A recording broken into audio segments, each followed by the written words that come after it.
Há muitas pessoas procurando o caminho de salvação. Não conseguem encontrar. Será que estão procurando de uma maneira certa? Jesus disse: conhecereis a verdade e a verdade vos libertará.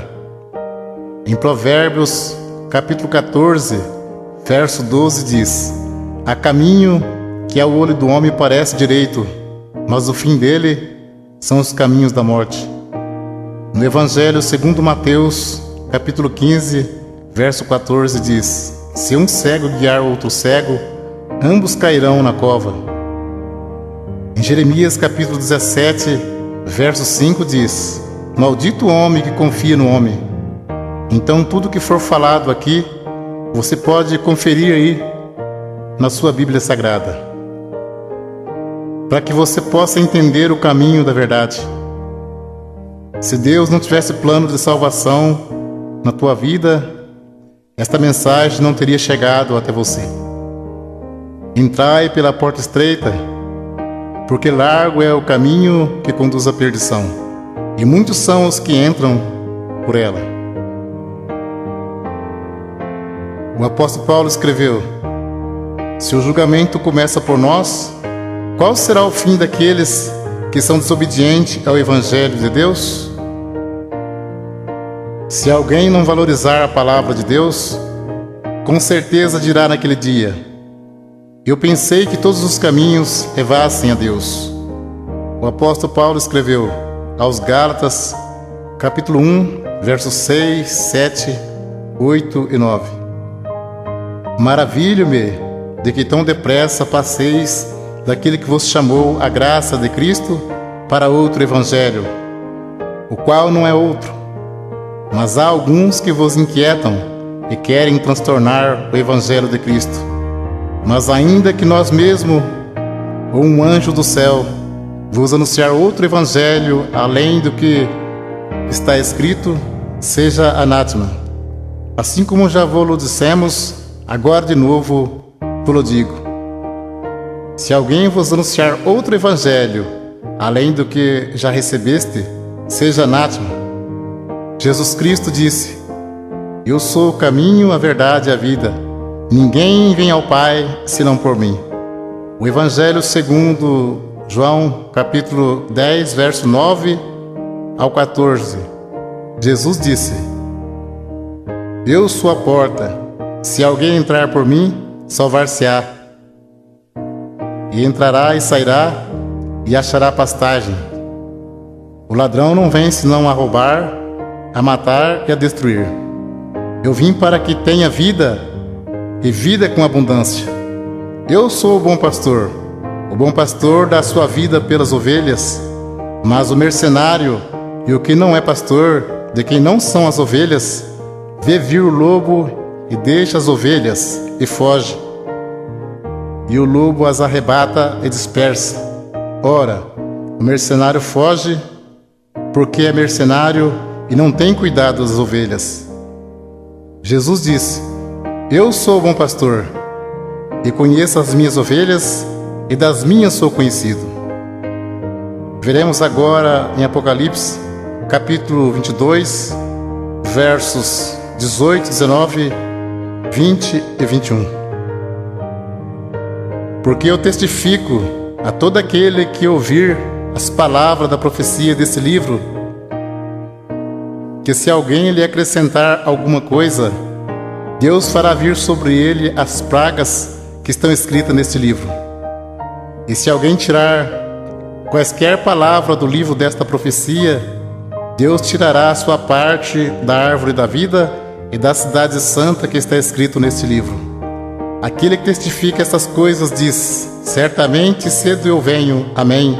Ora vem, Senhor Jesus. A graça de nosso Senhor Jesus Cristo seja com todos vós. Amém. Segunda Epístola, João, capítulo 1, verso 10 e 11. Se alguém vem ter convosco e não traz essa doutrina, não o recebais em casa, nem tampouco o saudeis, porque quem o sauda tem parte nas suas más obras. Segunda Epístola, Pedro, capítulo 3, versos 16, 17 e 18. Falando disso, como em todas as suas epístolas, entre as quais há ponto difícil de entender, que os indoutos e inconstantes torcem igualmente as outras escrituras para a sua própria perdição. Vós, portanto, amados, sabendo isto de antemão, guardai-vos de que, pelo engano dos homens abomináveis, sejais juntamente arrebatados, e descaiais da vossa firmeza. Antes crescei na graça e conhecimento de nosso Senhor e Salvador Jesus Cristo. A Ele seja dada a glória, assim agora, como no dia da eternidade. Amém. Segunda Epístola a Pedro, capítulo 1, verso 20 e 21. Sabendo primeiramente isto, que nenhuma profecia da Escritura é de particular interpretação, porque a profecia nunca foi produzida por vontade de homem algum, mas os homens santos de Deus falaram inspirado pelo Espírito Santo. Se a profecia não é de particular interpretação, então não temos nada que dizer que a doutrina é de Pedro ou de Paulo, mas sim doutrina de Jesus Cristo. Para termos a salvação, precisamos ter compromisso com a palavra de Deus.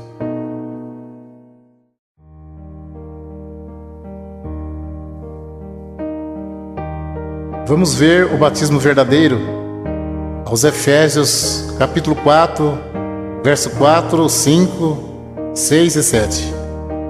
Há um só corpo e um só Espírito, como também foste chamados em uma só esperança da vossa vocação.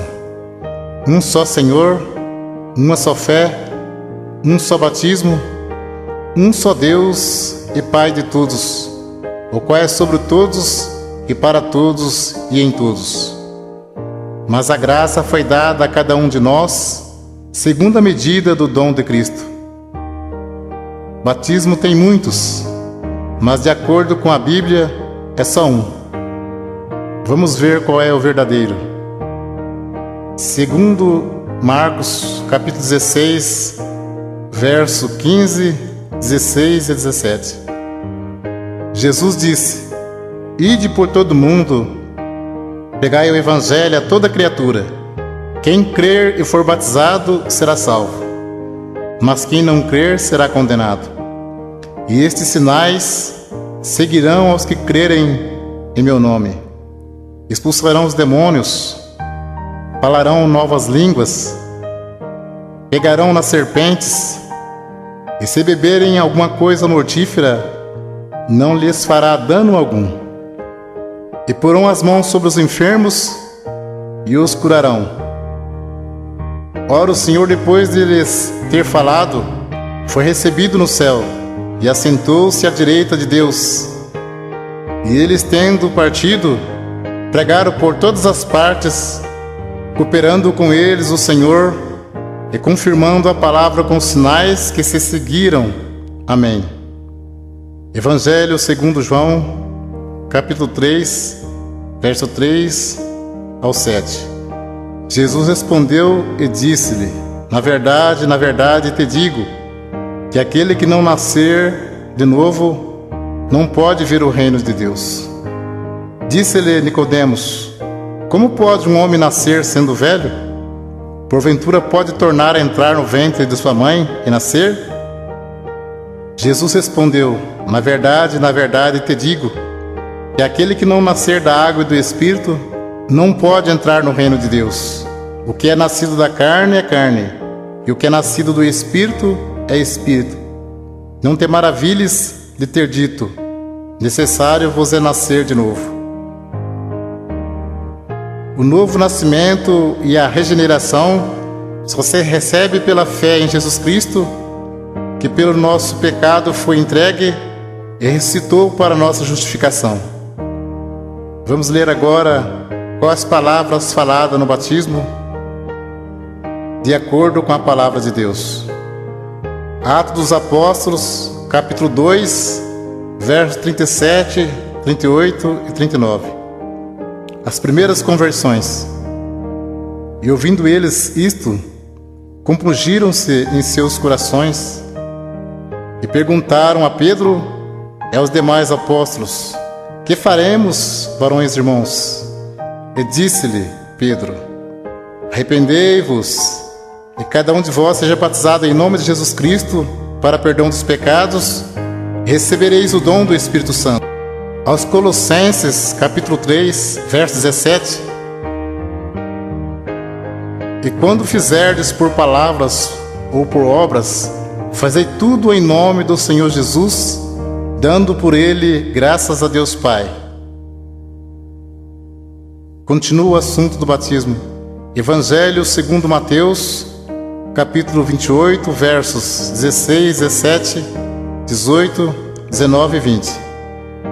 E os 11 discípulos partiram para a Galiléia, para o monte que Jesus lhe tinha designado.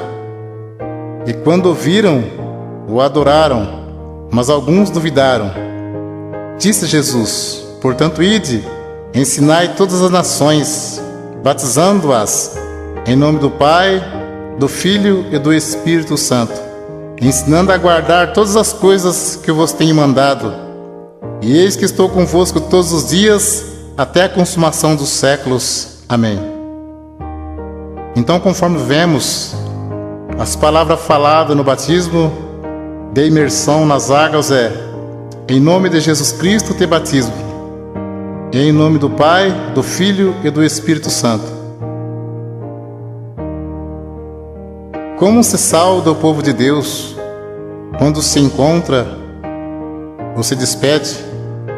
Aos Colossenses, capítulo 3, verso 15: e a paz de Deus, para a qual também foste chamados em um corpo, domine em vossos corações e sede agradecidos.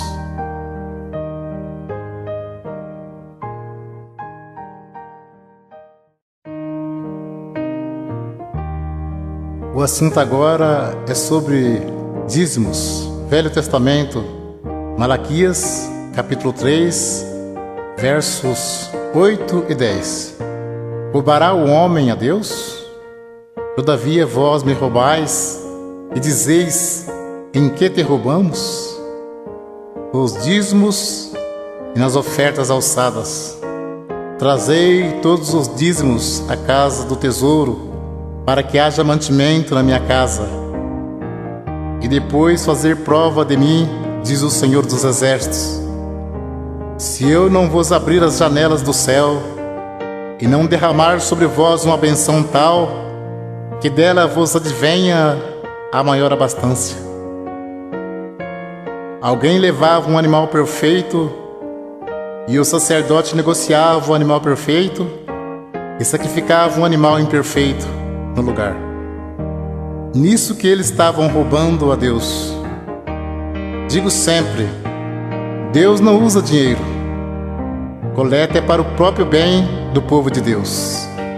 Se Deus não abrisse as janelas do céu e não mandasse chuva, a terra não produzia alimento. As tribos de Israel receberam herança, menos a tribo sacerdotal, que era a tribo dos levitas. Eles não receberam herança. Então eles recebiam parte do dízimos para se manter. Por isso que dizia: trazer os dízimos para que haja mantimento na casa do tesouro. Não se tratava de dinheiro, mas de mantimento. Não há mais casa do tesouro. Jesus disse: minha casa é chamada por todas as nações casa de oração. Evangelho segundo Mateus, capítulo 10, versos 5 ao 10.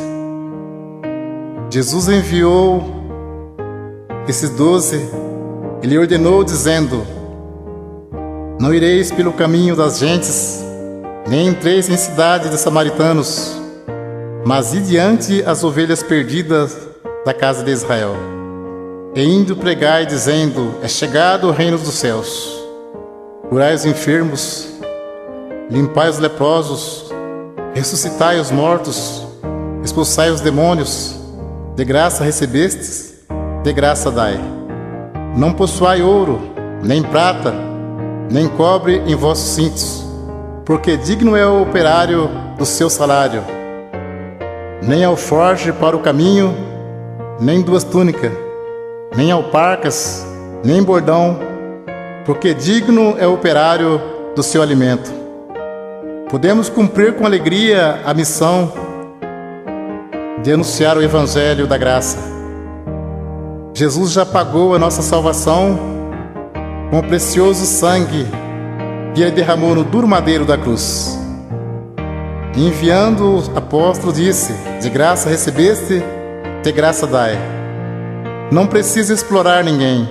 A parte material, Deus tudo provê na nossa vida. Jesus Cristo, sendo Filho de Deus, não poderia vir desfazendo a lei de Deus. Tanto é que Ele foi circuncidado ao 8º dia, segundo o uso da lei. Foi levado ao templo para ser consagrado, segundo o uso da lei. E cumpriu celebrando a última Páscoa. Então Ele cumpriu a lei e trouxe a graça. A lei e os profetas duraram até João. A graça e a verdade vieram por Jesus Cristo. Hebreus capítulo 7, verso 9, 18 e 19. E para assim dizer, por meio de Abraão até Levi, que recebe dízimos, pagou dízimos, porque o precedente mandamento é abrogado por causa da sua fraqueza e inutilidade. Pois a lei nenhuma coisa aperfeiçoou, e desta sorte é introduzida uma melhor esperança, pelo qual chegamos a Deus. Hebreus capítulo 7, versos 12, 13 e 14. Porque mudando-se o sacerdócio, necessariamente se faz também mudança da lei. Porque aquele de quem essas coisas se dizem pertence a outra tribo, da qual ninguém serviu ao altar, visto ser manifesto que nosso Senhor procedeu de Judá.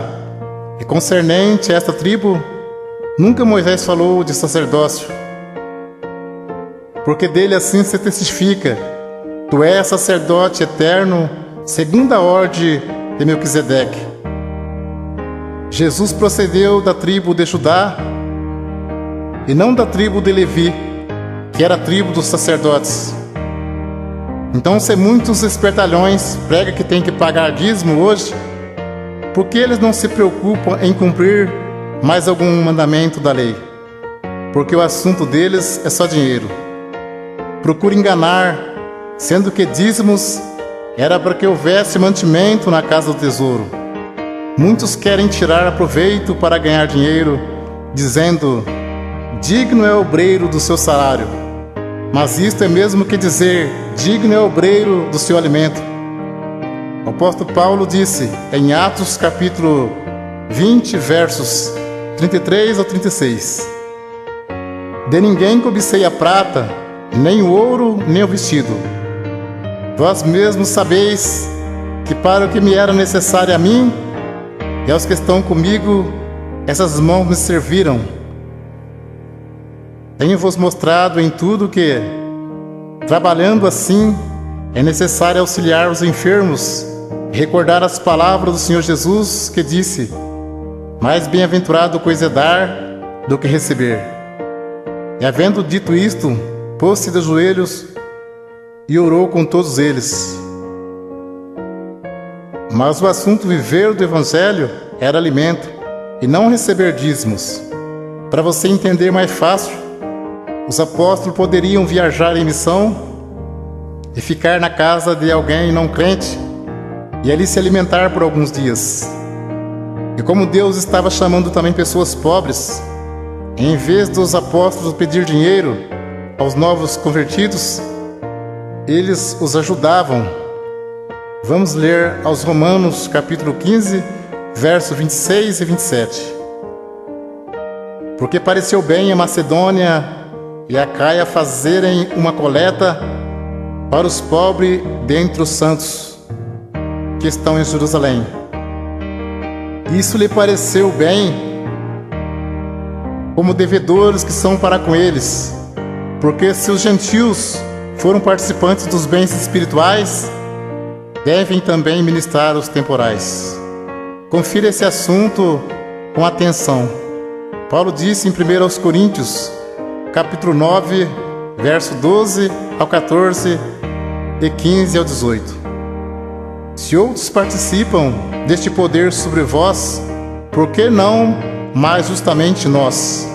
Mas nós não usamos desse direito, antes suportamos tudo para não pormos impedimento algum ao Evangelho de Cristo. Não sabeis vós que os que administram o que é sagrado comem do que é do templo, e que os que de contínuo estão junto ao altar participam do altar? Assim ordenou também o Senhor aos que anunciam o Evangelho que vivam do Evangelho. Mas eu de nenhuma destas coisas usei, e não escrevi isso para que assim se faça comigo, porque melhor me fora morrer do que alguém fazer vã esta minha glória. Porque se anuncio o Evangelho, não tenho do que me gloriar, pois me é imposta esta obrigação. E ai de mim se não anunciar o Evangelho. E por isso, se eu faço de boa mente, terei prêmio. Mas se de má vontade, apenas uma dispensação me é confiada. Logo, que prêmio tenho que, evangelizando, proponha de graça o Evangelho de Jesus Cristo, para não abusar do meu poder no Evangelho. E Paulo disse: outras igrejas despojei, deixando de receber salário, para vos anunciar de graça o Evangelho de Jesus Cristo.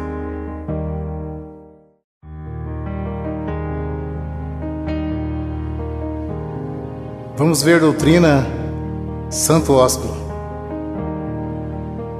Nós vamos ver qual é a igreja de Cristo que diz na Sagrada Escritura.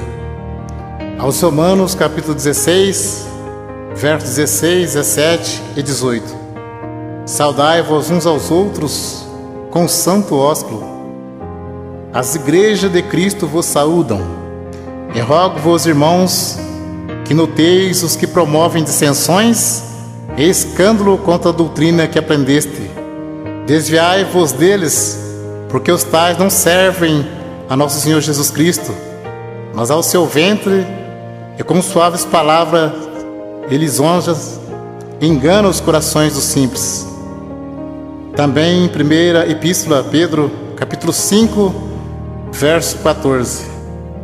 Saudai-vos uns aos outros com o ósculo de caridade. Paz seja com todos, vós que estáis em Cristo Jesus. Amém.